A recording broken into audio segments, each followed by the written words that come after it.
I'll never forget the day I stumbled upon the entrance to the underground tunnels. I was exploring the abandoned part of town, searching for a new spot to take some urban decay photos for my portfolio. As I turned a corner, I noticed a small, rusty door hidden behind a dumpster. It looked like it hadn't been opened in years, but something about it drew me in. I pushed the door open, and a musty smell wafted out, making my stomach turn. The air that came out was thick and damp, like a cold breath on the back of my neck. I hesitated for a moment, wondering if I should investigate further, but my curiosity got the better of me. I grabbed my camera and flashlight and stepped inside. The door creaked shut behind me, and I heard the sound of scraping metal as it locked into place. I was plunged into darkness.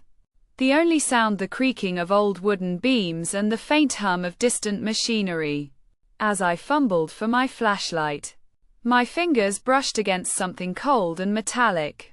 I turned it on, and the weak beam of light illuminated a narrow, dimly lit corridor. The walls were made of old brick, and the floor was covered in a thick layer of dust. I began to make my way down the tunnel, my footsteps echoing off the walls. The air grew colder and damper, and I could smell the stagnation of years of neglect. I walked for what felt like hours, the tunnel twisting and turning beneath the city. I stumbled upon old signs, faded and peeling, that read, "Maintenance access only," and "Authorized personnel." I felt a shiver run down my spine as I realized I was not supposed to be here. The tunnel began to slope downward, and I found myself descending deeper into the earth. The air grew thicker, and I could feel the weight of the city above me, pressing down on my shoulders. I started to feel a sense of unease, like I was being watched. I spun around, but there was no one there. The beam of my flashlight danced across the walls, casting eerie shadows. I continued to walk, my heart pounding in my chest. The tunnel eventually opened up into a large, cavernous space. The ceiling disappeared into darkness, and the sound of dripping water echoed off the walls.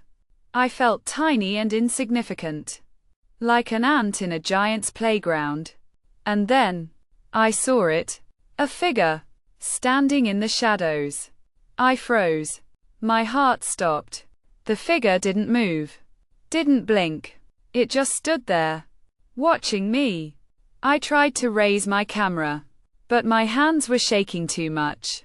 I took a step back, and my foot scraped against the ground. The figure slowly began to move towards me, its pace deliberate and menacing. I turned to run, but my feet felt heavy, like they were rooted to the spot. The figure drew closer, its face still hidden in the shadows. And then, everything went black.